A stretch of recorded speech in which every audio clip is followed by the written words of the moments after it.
नमस्कार मित्रों, political science learning with Jitendra YouTube channel पर आपका हार्दिक स्वागत है।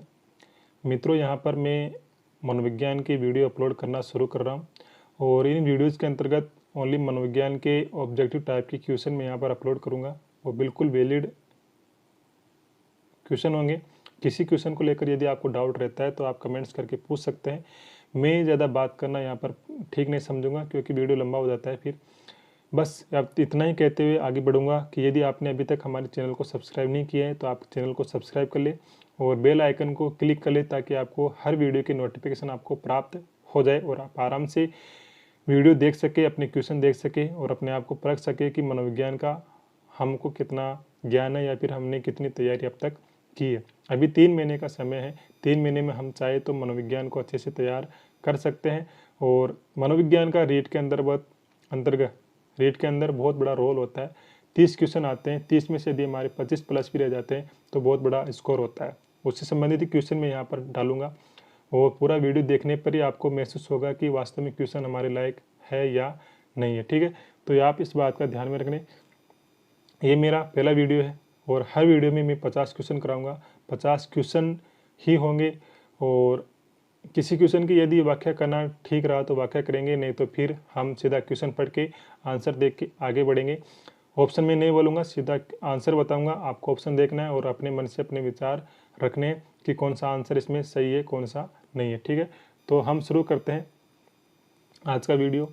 ठीक है, मैं ज़्यादा बात नहीं करूँगा, आप सब समझदार हो। वीडियो शेयर कर देना, लाइक कर देना और कमेंट्स ज़रूर करना। ठीक है, शिक्षा से तात्पर्य अंतर्निहित शक्तियों तथा बाहरी जगत में समन्वय स्थापित करना है। ये कथन किसका है? तो यहाँ पर हमारा आंसर हो जाएगा स्पेंसर।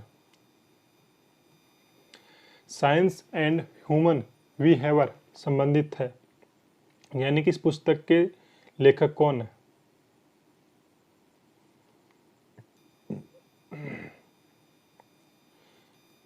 स्किनर।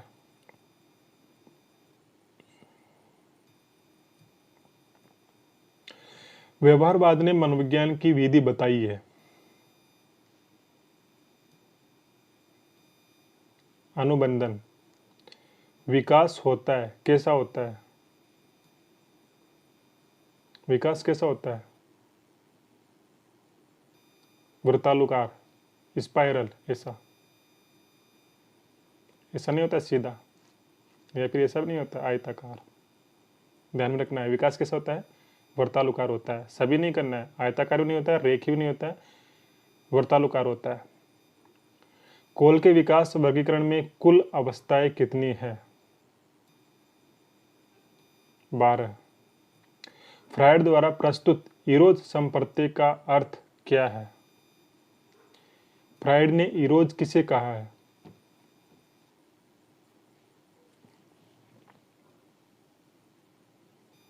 अचेतन मन। ठीक है, इरिक्सन द्वारा प्रस्तुत मनोसामाजिक विकास का सिद्धांत में स्वायत्तता बनाम श्रम से उत्पन्न गुण कौन सा है?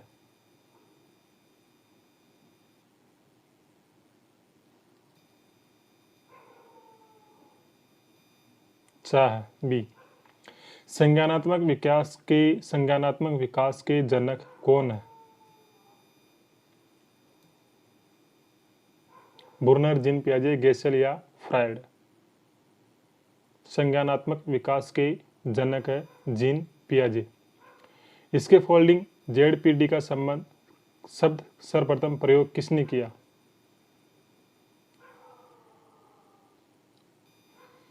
बुर्नर ने। बी। महिलाओं का नैतिक विकास संबंधित दृष्टिकोण किसने प्रतिपादित किया? बी। फ्रायड। बालक किस माह में अपनी मां को पहचानने लगता है? किस माह में बालक अपनी मां को पहचानने लगता है? 3 माह की आयु में। 3 माह की आयु में बालक अपनी मां को पहचानने लग जाता है। मैकडूगल द्वारा बताए गए युयुत्सा मूल प्रवृत्ति का संबंध किस संवेग से है? युयुत्सा, क्रोध, गुस्सा, युद्ध। ठीक है, भय, पलायन, घृणा, ईर्ष्या, आश्चर्य, जिज्ञासा। मैकडूगल ने कितनी मूल परतें मानी? 14 और 14 ये संवेग बताएं। हर कोई मूल प्रवृत्ति हर किसी संवेग से जुड़ी हुई रहती है। एकल शब्दों का उच्चारण बालक किस माह में शुरू कर देता है? बी, 12 माह की आयु में। जीवन का सबसे महत्वपूर्ण काल कौन सा होता है? बाल्यावस्था, शैशवावस्था, किशोरावस्था या युवावस्था?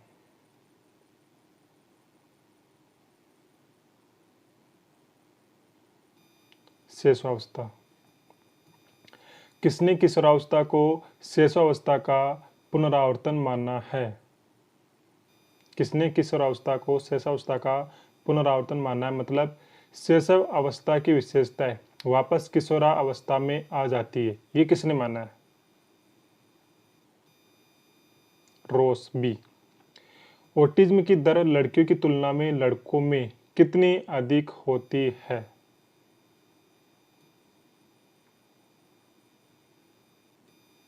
बी, 4 गुना। लेविन का सिद्धांत किससे संबंधित है? लेविन का सिद्धांत किससे संबंधित है?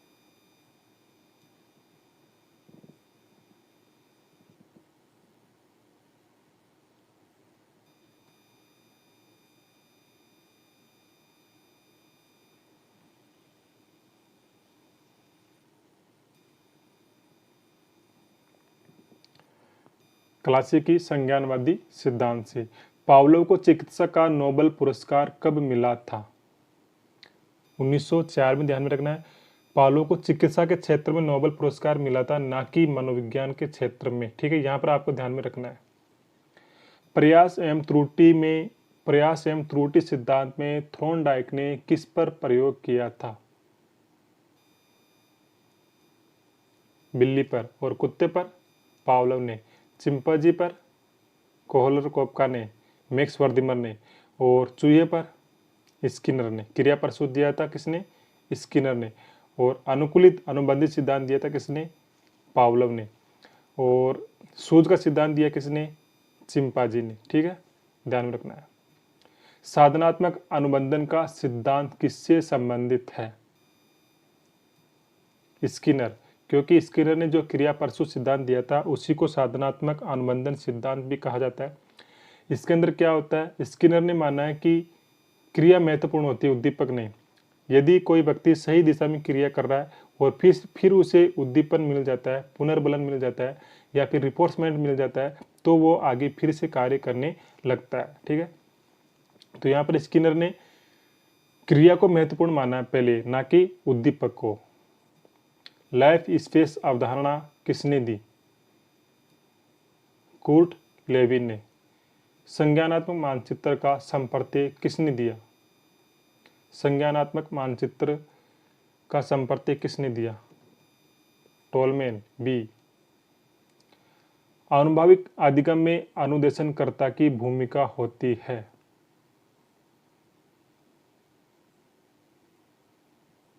सीमाएं निर्धारित करना, समस्या प्रस्तुत करना, छात्रों का समर्थन करना, उपयुक्त सभी। आंसर हो जाएगा इसमें उपयुक्त सभी। फ्रेंच भाषा सीखना भूगोल सीखने में कोई बाधा उत्पन्न नहीं करती है। ये सीखने का अधिगम कौन सा है? हमने फ्रेंच भाषा सीख लिए और अब हम भूगोल सीख रहे हैं, तो फ्रेंच भाषा जो हमने सीखी है वो भूगोल सीखने में हमको सहायता प्रदान करेगी या फिर बाधा उत्पन्न करेगी या फिर कुछ भी नहीं करेगी, ना सहायता ना बाधा।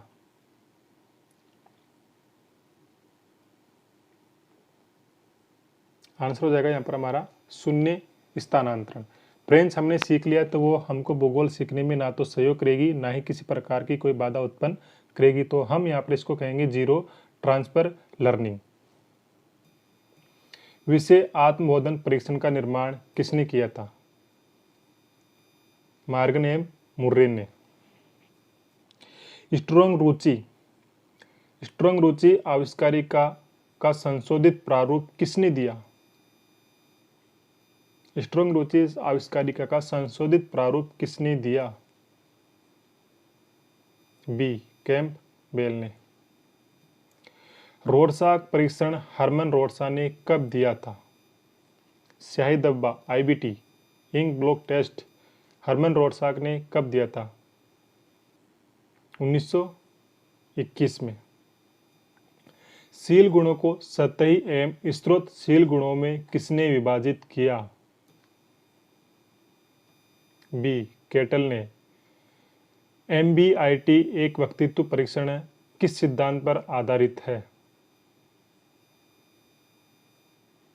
स्प्रेंगर के प्रकार सिद्धांत, यूंग के प्रकार सिद्धांत, हॉलैंड के प्रकार सिद्धांत, फ्रेडमैन के प्रकार सिद्धांत। तो यहाँ पर हमारा आंसर हो जाएगा यूंग के प्रकार सिद्धांत पर आधारित है MBIT एक वक्तृत्व जो परीक्षण है वो। हिपोक्रेट्स के प्रकार सिद्धांत के अनुसार पीले पित्त वाले व्यक्ति की विशेषता है आक्रामक। बिने साइमन परीक्षण कैसा है? शाब्दिक, अशाब्दिक, अशाब्दिक शाब्दिक दोनों, क्रियात्मक, कैसा है? शाब्दिक व्यक्तिक बुद्धि परीक्षण। विशिष्ट बालकों के प्रकार है, कैसे प्रकार है?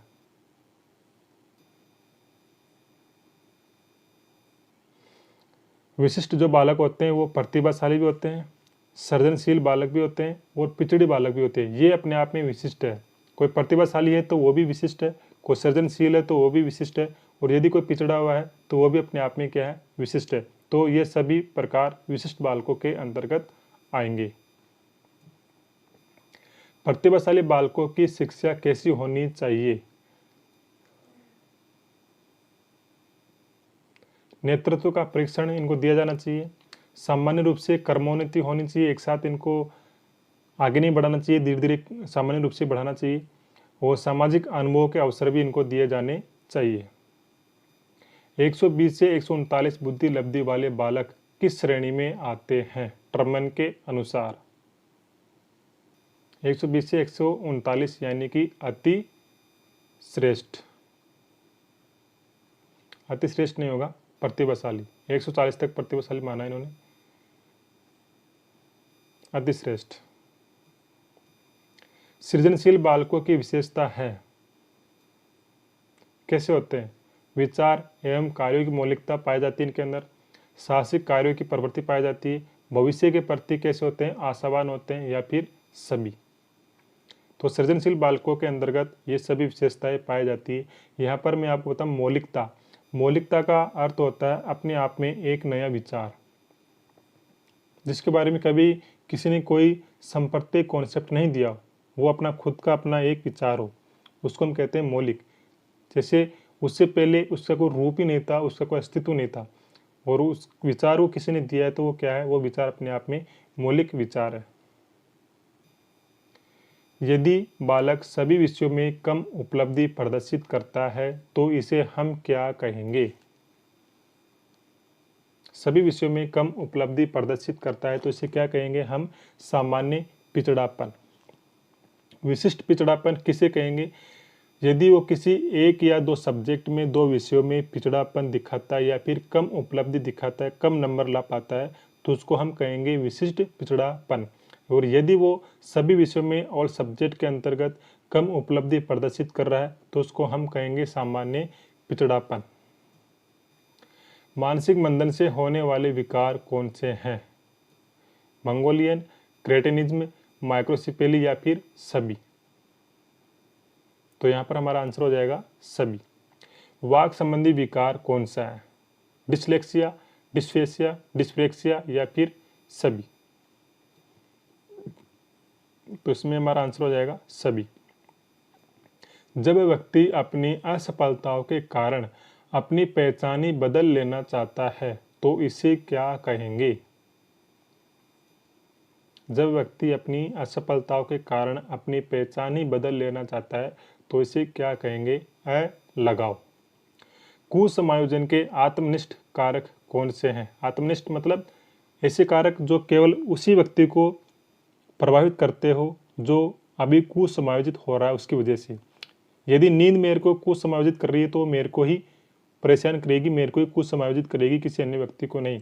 इसको हम कहेंगे आत्मनिष्ठ, जो केवल एक व्यक्ति विशेष को प्रभावित करे वो सब कारक।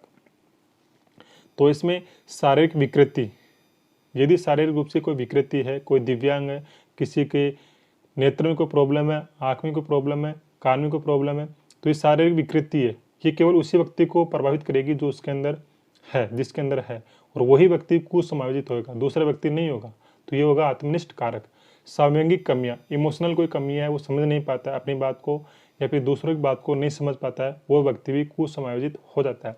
लंबी बीमारी किसी को हो गई है, बुखार हो गया है, तबीयत खराब चल रही है लंबे समय से, तो इसकी वजह से वही व्यक्ति कुसमायोजित होगा जो बीमार हुआ है, अन्य व्यक्ति नहीं होगा। इनको सबको हम कहेंगे आत्मनिष्ठ कारक, जो केवल व्यक्ति विशेष को ही प्रभावित करते हो, अन्य व्यक्ति पर अपना प्रभाव नहीं छोड़ते हो। तो ये सभी कारक आ जाएंगे आत्मनिष्ठ कारक के अंतर्गत, जो व्यक्ति को कुसमायोजित करते हैं। इमोशनल इंटेलिजेंस पुस्तक के लेखक कौन है?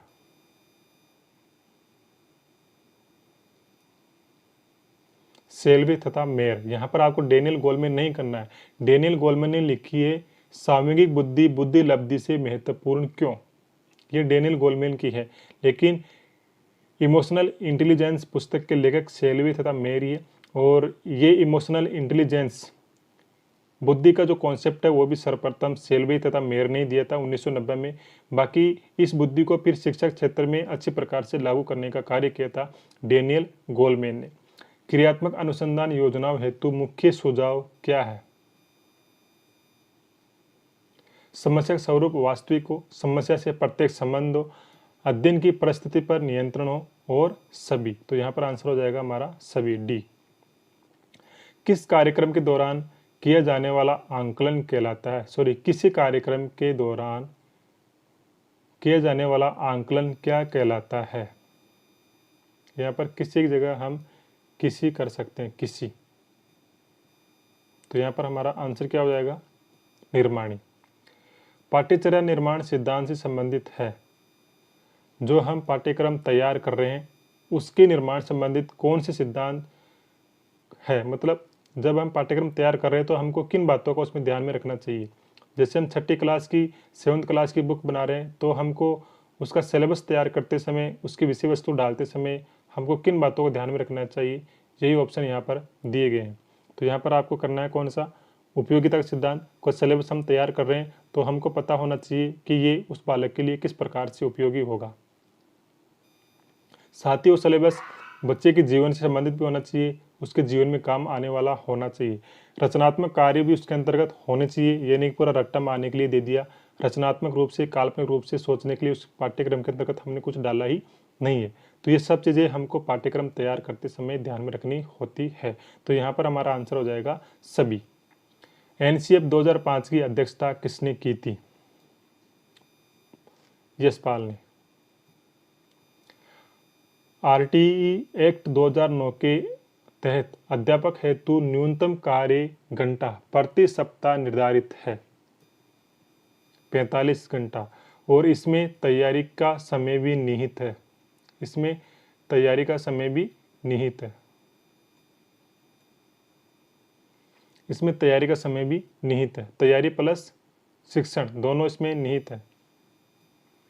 परीक्षा के स्थान पर सतत और व्यापक मूल्यांकन गुणवत्ता मूलक शिक्षा अधिक उपयुक्त है, क्योंकि इसमें संज्ञानात्मक क्षेत्र का मूल्यांकन किया जाता है, सहसंज्ञानात्मक क्षेत्र का मूल्यांकन किया जाता है, और मूल्यांकन सतत एवं व्यापक क्षेत्रों का होता है। तो यहाँ पर हमारा आंसर हो जाएगा सभी। RTE एक्ट 2009 के अंतर्गत केंद्र व राज्यों के बीच जो वित्तीय सहयोग होता है वो कितना होता है? RTE के अंतर्गत केंद्र कितना पैसा देता है और राज्य कितना पैसा देता है? तो इसमें हमारा आंसर हो जाएगा 60-35। यदि किसी एक बच्चे पर 100 रुपये खर्चा आ रहा है तो केंद्र सरकार देती है 60 रुपये और राज्य सरकार देती है 35 रुपये। यहाँ पर आपको 60 की जगह 65 समझना है, ठीक है, गलती हुई है लिखने में। 65 प्लस 35 ये एक अनुपात रहता है, ठीक है, 65 प्लस 35।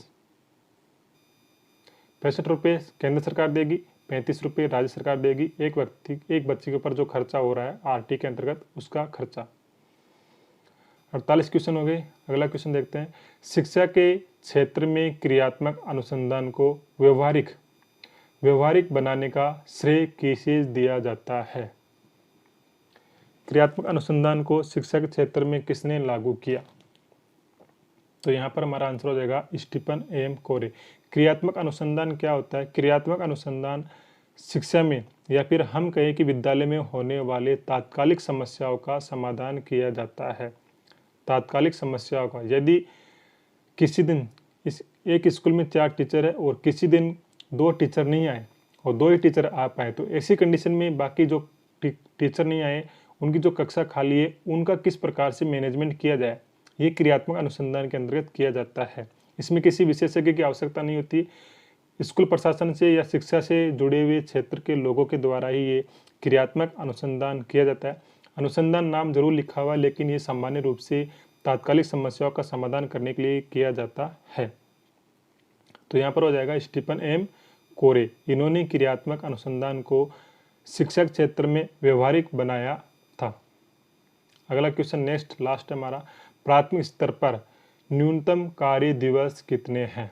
प्राथमिक स्तर पर न्यूनतम कार्य दिवस कितने हैं? 200 दिन। ठीक है, तो यहाँ पर हमारे आज की वीडियो में, फर्स्ट वीडियो में 50 क्वेश्चन पूरे हो गए। अगले वीडियो में भी 50 क्वेश्चन होंगे। आपको कुछ नहीं करना, सिर्फ इस चैनल को सब्सक्राइब करना है और शेयर करना है, ताकि अधिक लोगों तक ये जानकारी पहुँच जाए और उनका भी थोड़ा कुछ क्वेश्चन मिल जाए, तैयारी हो जाए। बस इतना ही मेरा मकसद है। बाकी मेरे को भी कोई इतना वो नहीं है कि मैं यहाँ पर शेयर करूँ, लेकिन मैंने जो तैयार किया है तो कोई बात नहीं है, मैं भी अपने यहाँ पर छोड़ देता हूँ मैटर, ताकि कुछ लोगों को सहायता मिल जाए। मेरे को कोई नुकसान नहीं होगा। नुकसान क्यों नहीं होगा? जो बच्चा इसमें से, जो साथी इसमें से जितने क्वेश्चन याद रख पाएगा वही जीत पाएगा, और बाकी सब लोग सब क्वेश्चन याद भी नहीं रख सकते। इसलिए मेरे को कोई नुकसान नहीं है। मेरे जो नोट्स है, मेरे जो क्वेश्चन है, मैं यहाँ पर अपलोड कर रहा हूँ, आप देख सकते हैं। आप जितना इनमें से याद रख सकते हो आप याद रखें और अपना हित करें, अपना सिलेक्शन लें। ठीक है, इसी के साथ मैं वीडियो को स्टॉप करता हूँ, यहीं पर समाप्त करता हूँ। और लास्ट में जो पॉलिटिकल पढ़ाता था तो उसमें मैं यही बोलता था, और यहीं पर भी मैं यही बोलता हूँ हर वीडियो में। ठीक है, मिलेंगे नेक्स्ट वीडियो में एक नई जानकारी साथ में। तब तक के लिए जय हिंद, जय भारत, जय संविधान।